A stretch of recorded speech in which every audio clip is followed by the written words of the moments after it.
ಅನ್ನೋದು ಇದು ಸಿನಿಮಾ ಕತೆ. ಡೈರೆಕ್ಟ್ರು ರಾಜ್ಕುಮಾರ್ ಅಂತ ತುಂಬ ಚೆನ್ನಾಗಿ ಮಾಡಿದ್ದಾರೆ. ಕಾರಣ ಇಷ್ಟೇ, ಅವ್ರ ಪಾಪ ಲಾಸ್ಟ್ ಟೈಮೆಲ್ಲ ಬಂದಿದ್ರು, ನಿಮ್ಗೆ ಗೊತ್ತಿರುವಂಗೆ. ಏನ್ರಿ ವೆಂಕಟೇಶ್, ಮೊನ್ನೆ 4-5 ತಿಂಗಳಿಂದ ಇಲ್ಲೇ ಆಗಿತ್ತು ಪ್ರೆಸ್ ಮೀಟ್. ಅವಾಗ ಕಾರಣಾಂತರದಿಂದ ರಿಲೀಸ್ ಮಾಡೋಕ್ಕಾಗಿಲ್ಲ.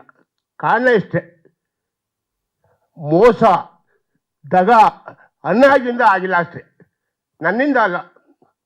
ಒಬ್ಬ ನನ್ನ ಮಿತ್ರ ಹಣ ಕೊಡ್ತೀನಿ ಅಂತ ಹೇಳಿದವನು ಮಿತ್ರ ಮೋಸ ಮಾಡ್ದ. ನಾವು ಒಂದೊಂದು ಸತಿ ನಾವು ಸಾಕಿರೋ ನಾಯಿಗಳೇ ಕಚ್ಚಿ ಸಾಯಿಸ್ಬಿಡ್ತಂತೆ, ಗಾದಿ ಇದೆ.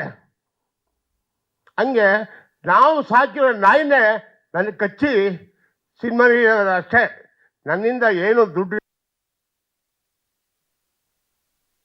ಹಂಗಾಗಿದೆ. ದಯವಿಟ್ಟು ನನ್ನ ಹತ್ರ ಇದ್ದ ನಾಯಿಗಳಿಂದ ನಾನು ಮೋಸ ಹೋಗಿದ್ದೀನಿ, ಇನ್ನೂ ನಾನು ಮೋಸ ಹೋಗಲ್ಲ.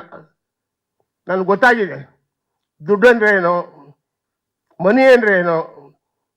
ಯಾಕೆಂದರೆ ಪುಕ್ಸಾಟೆ ದುಡ್ಡು ಬಂದರೆ ಜನ ಹೆಂಗಾಡ್ತಾರೆ, ಕಷ್ಟಪಟ್ಟು ದುಡಿದ್ರೆ ಜನ ಹೆಂಗಿರ್ತಾರೆ ಅನ್ನೋದು ಎಲ್ಲ ಗೊತ್ತಿರೋ ಈ ಸಾರಗಳೇ. ಪುಕ್ಸಾಟೆ ದುಡ್ಡು ಬಂದರೆ ಮಜಾ ಮಾಡ್ತಾರೆ, ಅದಲ್ಲ. ಅದು 4 ಜನಕ್ಕೆ ಅನುಕೂಲ ಆಗಬೇಕು. ನಾನು ತೆಲುಗು ಡಿಸ್ಟ್ರಿಬ್ಯೂಷನ್ನು 20 ಕೋಟಿ 25 ಕೋಟಿ 1 ವರ್ಷದಲ್ಲಿ 6 ಪಿಕ್ಚರ್ ಇಟ್ಕೊಟ್ಟಿದ್ದೀನಿ. ಅದು ಕನಕಪುರ ಸಿನಿಮಾಸ್ ಅಷ್ಟೇ. ಓನ್ಲಿ ನಾಟ್ ಕನ್ನಡ, ತೆಲುಗು ತೊಗೊಬಂದಿದ್ದೀನಿ. ಬಾಹುಬಲಿ, ಬಜರಂಗಿ ಬಾಜಾ ಹಿಂದಿ ಪಿಕ್ಚರ್ ರಿಲೀಸ್ ಮಾಡಿದ್ದೀನಿ. ಅದು ಸಕ್ಸಸ್ ಸಿಕ್ಕಿರೋದು ನಾನು ಒಬ್ಬನಿಗೇನೆ. ಆದರೆ ನಾನು ಏನು ಮಾಡಿದೆ ಅಂದರೆ, ಹಣ ಬಂದಾಗ ಲಕ್ಷ್ಮಿನ ಒಳಗಡೆ ಇಟ್ಕೊಂಡು ಪೂಜೆ ಮಾಡಿಲ್ಲ, ಒದ್ಬಿಟ್ಟೆ ನಾನು. ಅದು ನನ್ನ ದುರಹಂಕಾರ. ಇವತ್ತು ತಿಳ್ಕೊಂಡಿದ್ದೀನಿ ನಾನು. ಇವಾಗ ಮುಂದಕ್ಕೆ ಮಾಡ್ತೀನಿ.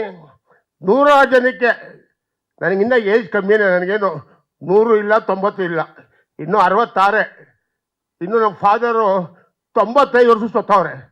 ನನಗೂ ಹೆಚ್ಚು ಕಮ್ಮಿ ಇನ್ನು 5 ವರ್ಷ ಹೆಚ್ಚು ಕಮ್ಮಿ ನಾನು ಬದುಕ್ತೀನಿ. ಯಾಕೆಂದರೆ ನಾವು ಒಳ್ಳೆಯದೇ ಮಾಡಿದ್ದೀನಿ, ನಾನು ಯಾರಿಗೂ ಮೋಸ ಮಾಡಿಲ್ಲ. ನನಗೆ ಎಷ್ಟೋ ಜನ ಮೋಸ ಮಾಡವ್ರೆ ಇಂಡಸ್ಟ್ರಿ ಒಳಗೆ, ಎಷ್ಟೋ ಜನ ಜೈಲಿಗೆ ಹೋಗವ್ರೆ, ಎಷ್ಟೋ ಜನ ಸತ್ತೋಗವ್ರೆ. ನಾನು ಮೋಸ ಮಾಡೋರು ಯಾರು ಉಳಿಲಿಲ್ಲ. ಎಷ್ಟೋ ಜನ ಸತ್ತೋಗವ್ರೆ.